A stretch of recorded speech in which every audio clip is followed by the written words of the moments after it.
Poison. If you overcome, you will rise above. Fail, and you'll be cast out forever. I wanted to be something more, and so I volunteered. I can't believe I chose to come here, only to find I wasn't strong enough. Just cast me down now to the lake of fire. You prepared for Satan and his angels. Not good enough. Don't listen, don't obey.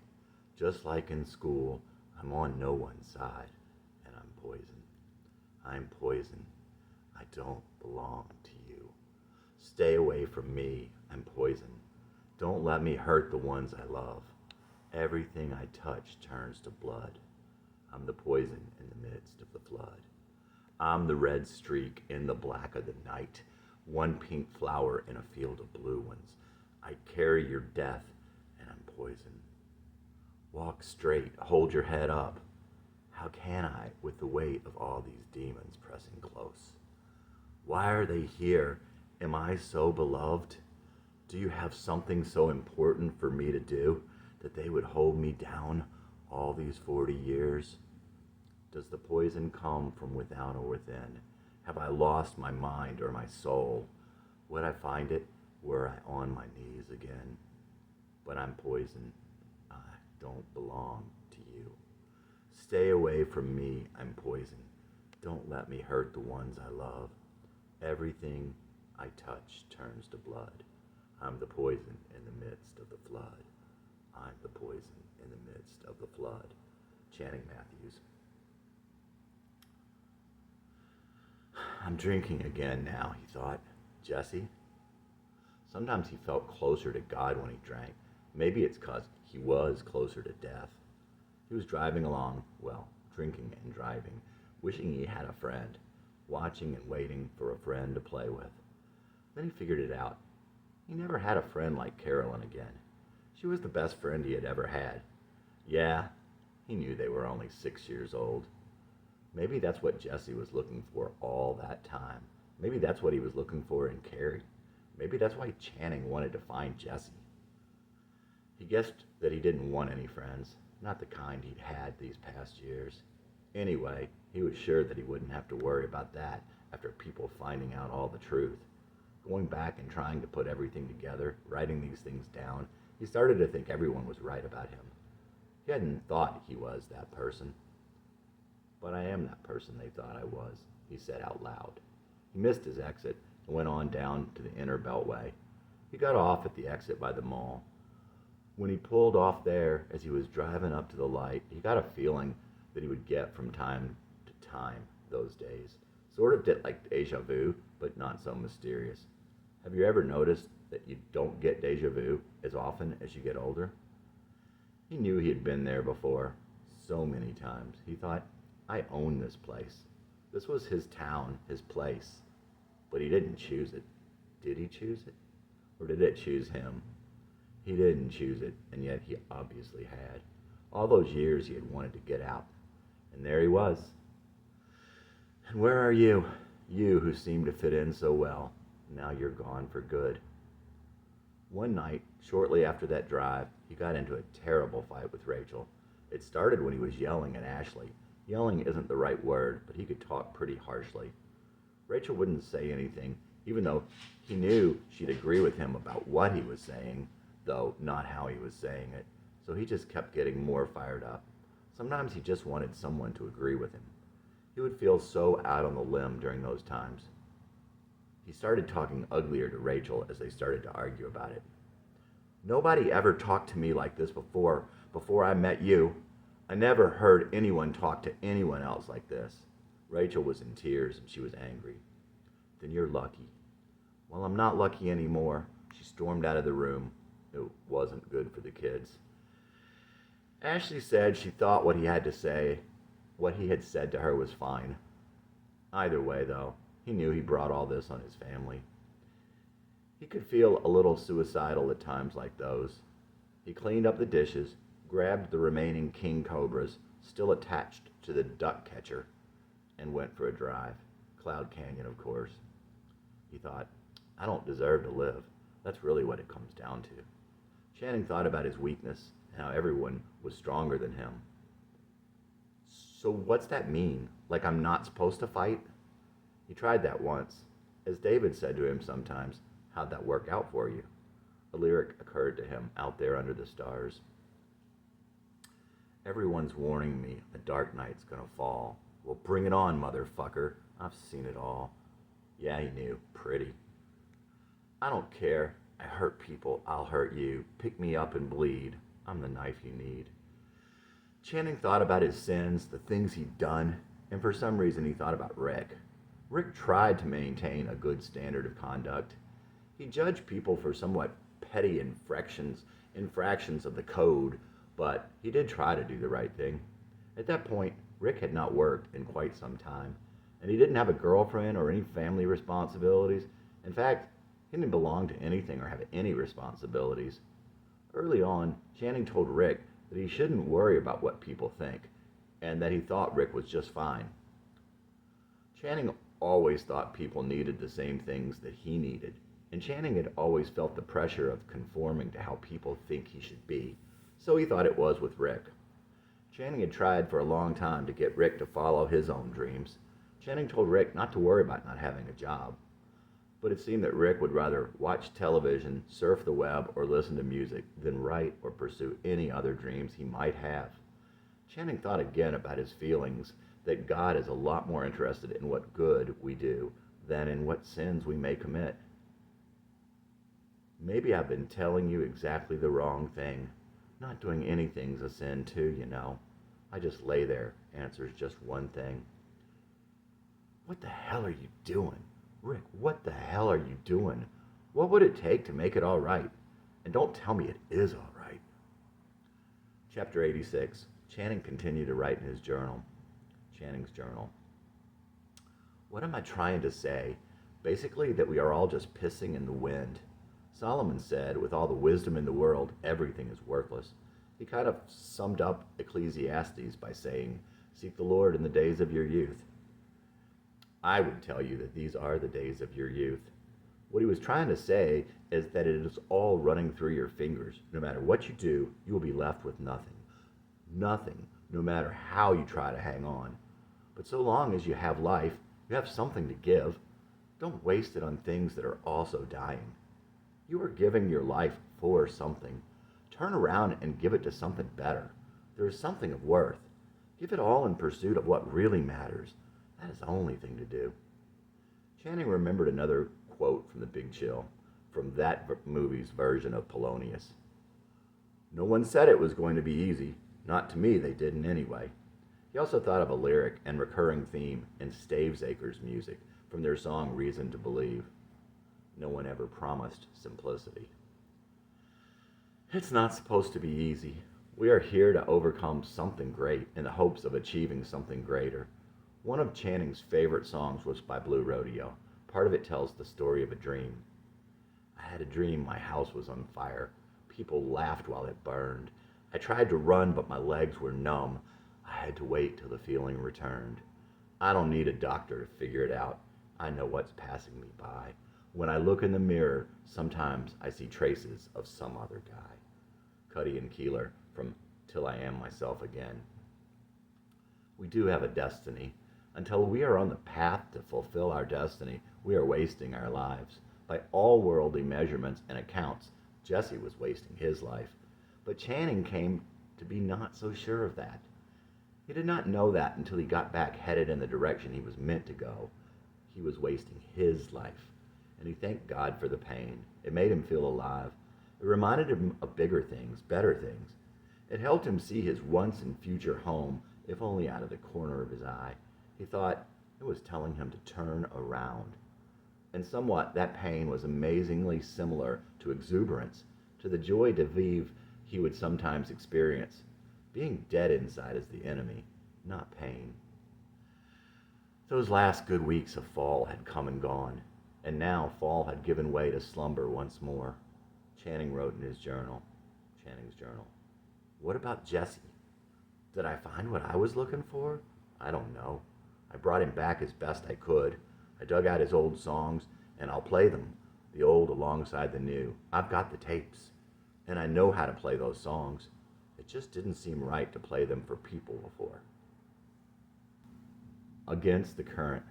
Sometimes the current takes me slowly the way I want to go. Sometimes it leads me toward the fall. I've no effect at all. All my life I curse the current, and sometimes the other boats. Swift and sleek they sail away to where they want to go. But every night I dream of home, cerulean blue and midnight foam, and the sea within my blood calls to me, take her out again. Mariners from the same stars, dreaming I cannot see, tiny holes in the blackness, so faint and random to me. Fear and chaos, ebb and flow, pirates board undetected. What hurts me most, what I didn't know, my rudder is defective. But every night I dream of home, cerulean blue and midnight foam, and the sea within my blood calls to me, take her out again. I decide to jump the ship. Fear blows in winter squalls, set to take my broken boat, leaving no escape at all. I think how drowning men can see you. The feeling swells and then recedes. Strings of hammered dulcimer skipping out o'er the seas. But every night I dream of home, cerulean blue and midnight foam, and the sea within my blood calls to me, take her out again. As love can vanquish fear, like strength alone cannot. Quiet, clear, pushes off the storm, calm I long forgot. The sun burns off the fog, I wake up safe and sound in the same peaceful harbor I left homeward bound. But every night I dream of home, cerulean blue and midnight foam, and the sea within my blood calls to me, take her out again. Channing Matthews. Chapter 87. The next entry in Channing's journal was longer and stranger than most. Channing's journal. I'm dreaming that I'm a girl, and I'm living in an old American Indian culture that is very sexist. There are some things that girls cannot do here. Somehow the dream changes, and I'm a man, somewhere in the present time, and I'm being interviewed about a young girl from the past. In the dream, I can see the young girl and her mother, but it is like a film playing in the background. The girl's mother does not love her young daughter. She has no feelings for her and is especially cruel to her. I'm telling the person I'm talking to that my mother never cared about my sister. She never loved her. My sister was sweet but troubled and rejected. Our father was not there, and no one else cared about her. I never see the person I'm talking to. Now I am telling him that I dream songs, but the songs don't come from me. They come from someone else. Maybe someone I'm related to. He asked me if it is Denny Martinez. I say, no, but I think he knew Denny Martinez. I wake up and it's 3:30 in the morning. I feel for this girl. The dream was about the girl and my feelings for her. That's all I know. But the feeling is very strong, and I get up to write this down. A week later, I'm at work. I check my personal email and I have a message from someone I don't know. It looks like spam until I open it up. It is from someone named Tom Dillon, and he says that he saw my web page. He tells me that he has been dreaming song lyrics for years. He writes them down, but he knows that they are not his. He only has bits and pieces and cannot finish them himself. He's not a writer, he says. He tells me that a couple days back he had one of those dreams, and in that dream he could almost see the person who was writing these words. He writes them down, and the next day he searches the internet for the words cerulean blue and midnight foam. He found channingsongs.com and clicked on the link to email me. Tom wants to know about cats and dogs. He wants to know when I wrote that song.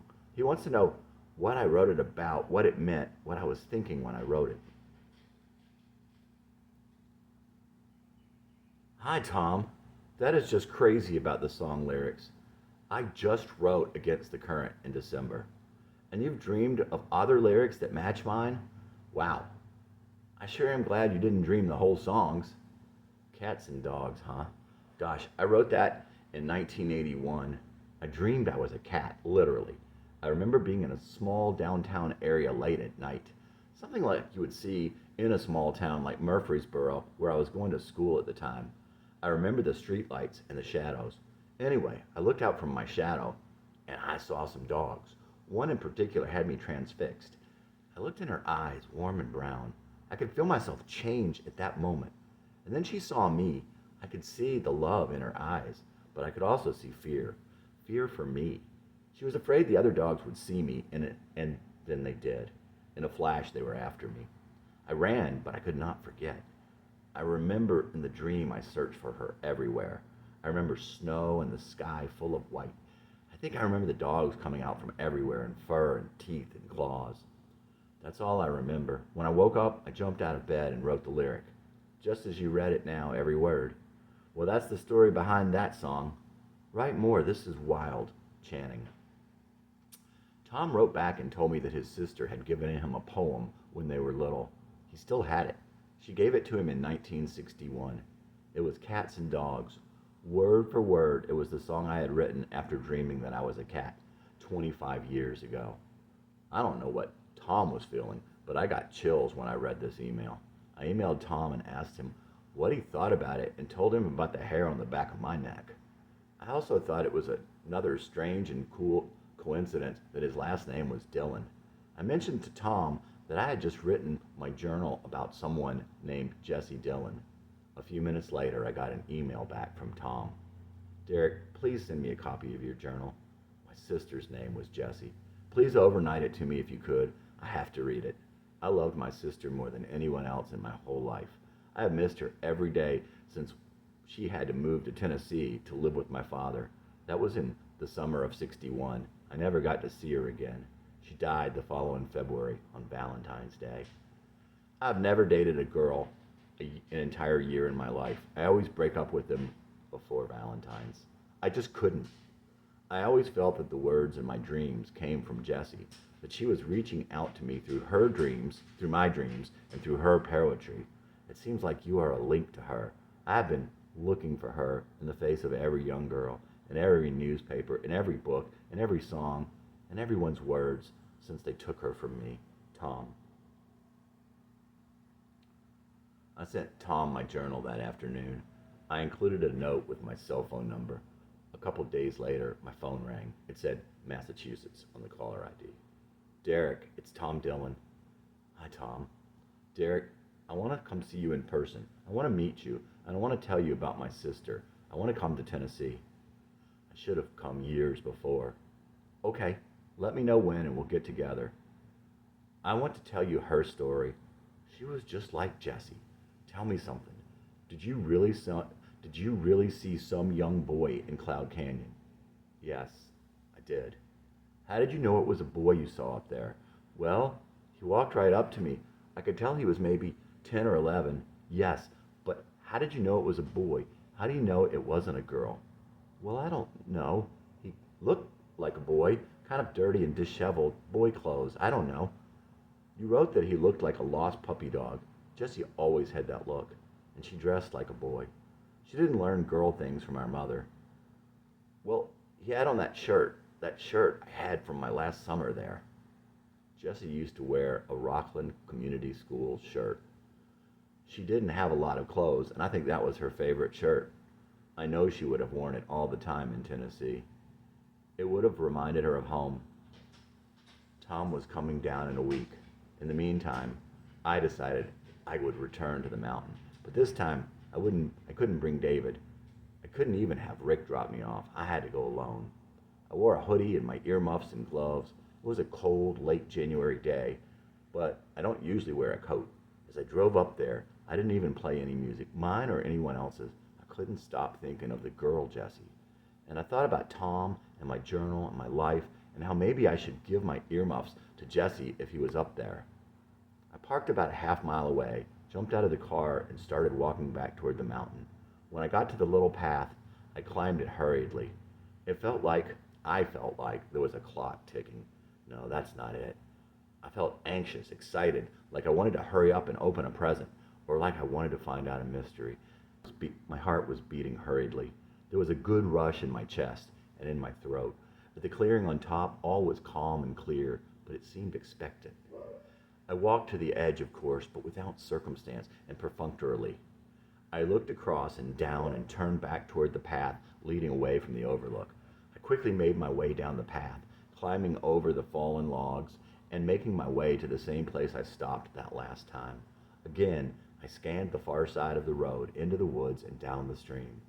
But I wasn't looking for anything or everything. This time, I was merely retracing my steps. And so, I headed back down the path, somewhat slower but even more deliberately. I paused again at the edge of that flat clearing, and I held my breath. At what point I quit holding my breath and relaxed for the wait, I cannot say. In spite of my eagerness and alacrity to this point, I was actually in no hurry. Besides, I was not the one in control here. I had just been in a hurry to get to this point. I cannot tell you if it was 5 minutes or 20 minutes. It was cold, but not that cold, and I was certainly not cold. I saw Jesse again, walking down the path in the same place I saw him last time. This time, he stopped halfway down. I could see the small figure turn off the path and walk a couple feet into the bushes, pulling down the faded jeans. My eyes were still good, and I could see that the child was wearing panties under the jeans. They were kind of lacy, as of a kind a young girl of a certain age would wear, white but graying, and with holes, and maybe even too small for the thin young girl. Signs that a mother was not taking care of her. She squatted to pee. Jessie, with an I. Jessie. What does this mean? What about the get ready shirt? My shirt, right? A moment later, the young girl straightens up, zips up her jeans, and continues into the woods. I wait for some time. Not for Jessie, just for being there. I make my way down the mountain, walk to the car, and drive home. I don't know what I was thinking. If I was thinking at all, I can't remember now. So I have the soul of a 10-year-old girl? No, he says. Souls have no age or gender. But I am thinking that you have carried the thoughts and feelings of a neglected 10-year-old girl since you were born. Tom has the kindest and gentlest brown eyes. They seem hurt but clear and thoughtful. He seems to know me, and he tells me all about Jessie. She was so much like Jessie, but sweeter and more hurt. I promised I would take care of her. She was a year older than me, but I was the brother. And I had our mother's love. Jessie had nothing. She was my family. She was my best friend. She was everything to me. I promised I would take care of her. I would get bigger, and I would come get her, and I would take care of her. But I didn't. Our mother sent her here to live with my dad. She was all alone. She'd always been alone, but not like that. She had me, and she had her friends. When she died, all I had was the song she had given me. She wrote Cats and Dogs to me. She mailed it to me shortly after she got to Tennessee. She said she was going to come back to me. There wasn't even a funeral. I didn't get to come down here to say goodbye. I never got to say goodbye. I don't even know where they buried her. Tom wants to see Jessie.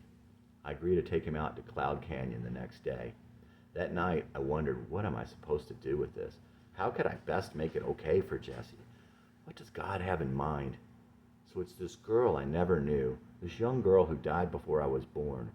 It's Jessie I tried to put down all those years. I am Jessie. It was her thoughts and feelings, her hurt, her pain. I'm not just making up some dissociative personality from my past, and it makes more sense now why I wanted to be Carrie. The next morning, I pick up Tom at his hotel, and we drive out to the canyon. He had been so talkative. He had needed so much to talk about her, but now, on the way there, he is deep within his own thoughts.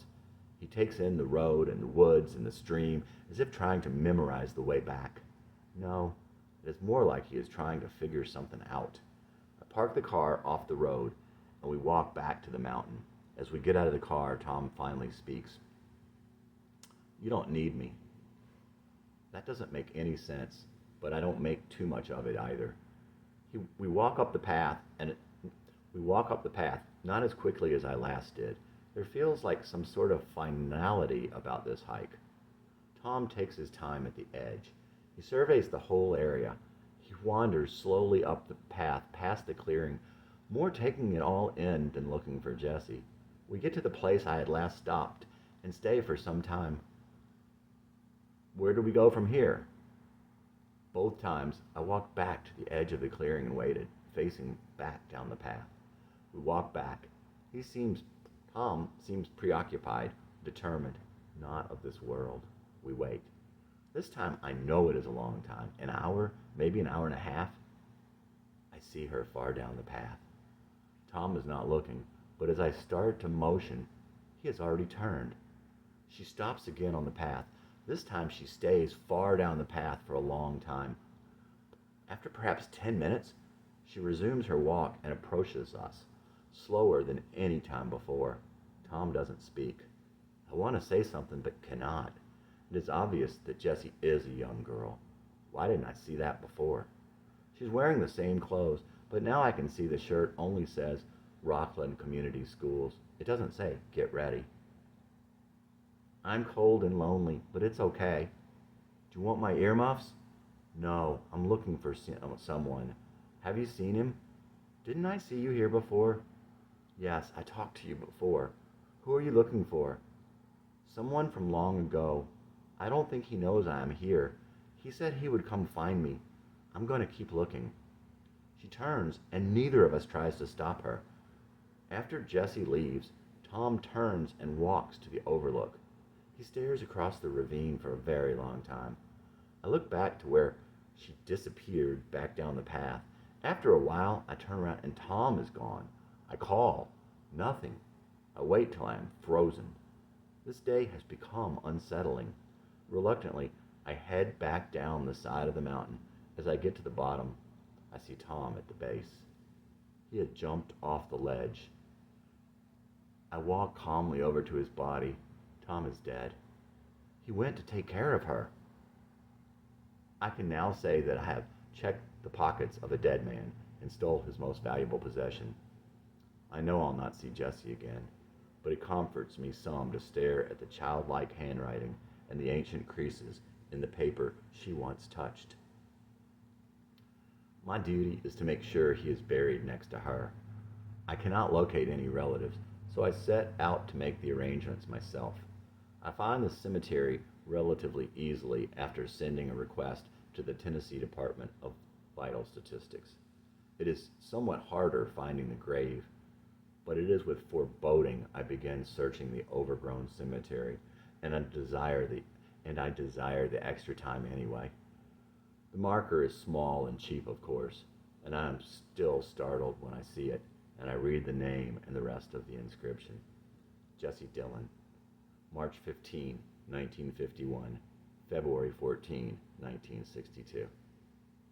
I want to know everything about her. I'll start with Tom's journal. From there, I'll follow whatever clues are left. I'm obsessed with her now. I have to know her, and I have to tell her story. It's like I owe her this.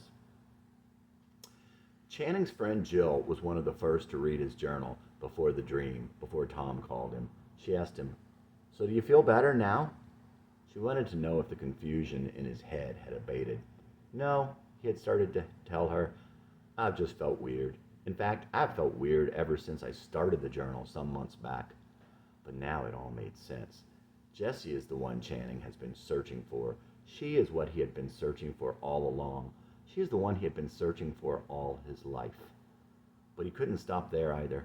A refrain kept going through his mind. It had been in his head ever since he finished the first part. Where do I go from here? And the chorus answers every time, like the Greek chorus. Where is here? He didn't know the answer, and he knew he didn't know. He still didn't know the answer to that question. He guessed that that was the point. If he didn't know where he was, how could he know which way to go in order to get where he was going? Was he closer now than he ever was? He thought so. The songs came from Jessie. He thought he could tell her story through the songs.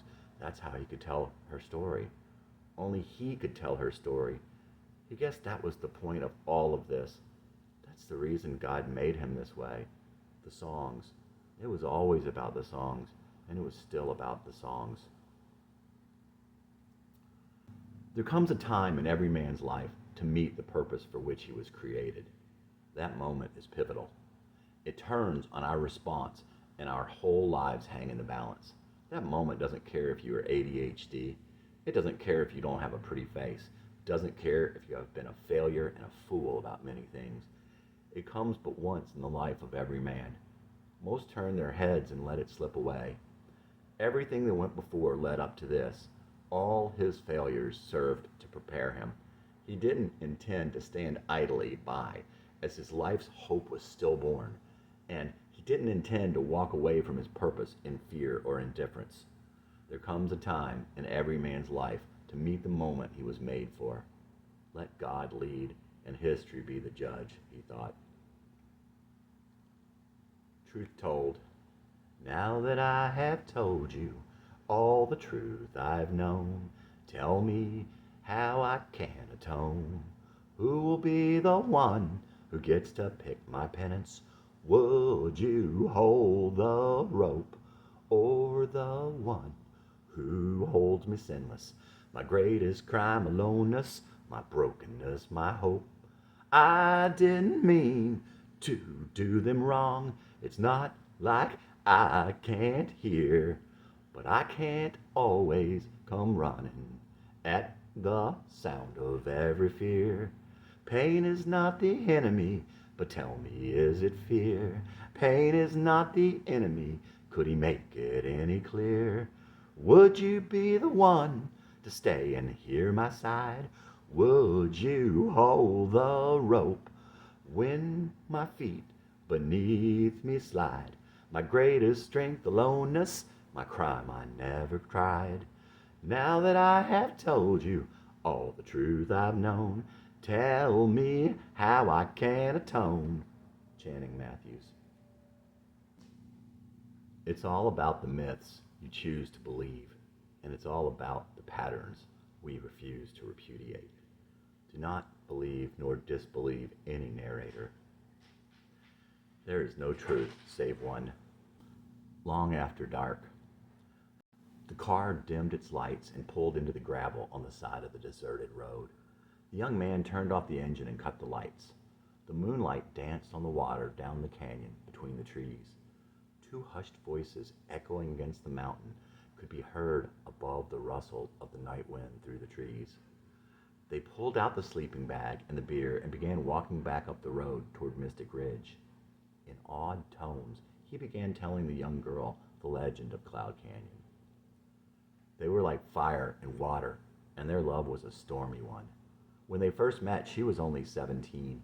She was quiet with beautiful, warm brown eyes. There was confidence in his fierce blue eyes. She told him she liked his eyes. They were devious. They came up here to Cloud Canyon the few short months that they were together. For a while, he gave her what she wanted, but not what she needed. She gave him what he needed, but he didn't know. Mostly he ignored her, and finally she couldn't take it anymore.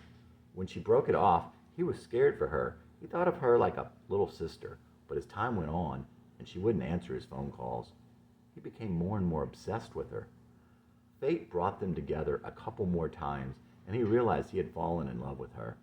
He chased after her for several years, but each time she let him near, she would turn again and run like the wind. And after 4 years, she suddenly realized that she had been wrong, and she called him. He reluctantly agreed to meet her, for now he was engaged to another, and she had hurt him too many times. On the night they met, all the love that they had felt for each other poured out. They talked and drank and made love until they collapsed in each other's arms. While they lay there, he dreamt that he had killed her. He woke in a sweat.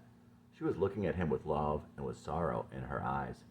He told her he loved his fiancée and could never see her again. She said that if he left, it would kill her. When he got home, he realized that his shirt was covered with blood. He was married as planned. They moved to Boston and had a daughter. She was the light of his life. 10 years to the day, the daughter was in a car wreck and rushed to the hospital, slowly bleeding to death. She had a rare blood type, and there was none to be found. Neither of her parents had that type. In fact, it was biologically impossible that she could have that type. Out of nowhere, his old lover showed up at the hospital and donated the blood to save her life, for she had the same type as his daughter. It's been said that the girl was really hers, conceived on the one night they were together. His old lover still loved him. She told him she had been true to him all those years. He said that he had never asked for that. He had never asked her for that and turned away. She whispered that she would love him forever, as he had told her 10 years earlier.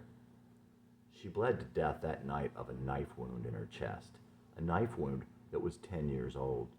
The doctors said that she would have died of such a wound immediately. He saw the doctors being interviewed on television. He cried all night. He was still young, but he only lived 10 more years, and only as a shell of a man, for that night he too had died of a broken heart. All the people that live up there in Cloud Canyon say you can see them up on Mystic Ridge, but only on clear and starry nights that are cool or warm and breezy, like the nights they had been up there together. The boy had not only managed to scare the young girl, but by now his own eyes were watering. He too felt a shudder in the warm night air. They silently climbed the steep and rocky path up the mountain, eyes wide open, but too afraid to look around them into the blackness of the surrounding forest. As they neared the flat clearing on the top, they both felt it. The air was suddenly cold and damp. They slowed their pace and stepped quietly, afraid to give themselves away. When they reached the clearing, they saw that the full moon had bathed the entire scene with an unreal blue-white light, and everything was in clear detail. The meadows seemed to float here, suspended in the air above the road hundreds of feet below and the mountains across the way. There in the shadows on the edge of the path they stood, for they dared not come out into the light. Then they saw them. At first they merely saw a dark movement in the tall grass on the other side. Gradually they could see two small animals tumbling playfully in the moonlight. To their astonishment, it was a cat and a dog rolling through the grass like two young school children experiencing the joy of a first love. Their amazement and curiosity overcame their fear, and they stood there motionlessly watching. Suddenly the two animals froze. They looked up and disappeared into the woods. Later, they would swear that the animals looked straight into their eyes, and that their eyes were almost human, the cat's mysterious and blue, and the dog's warm and brown.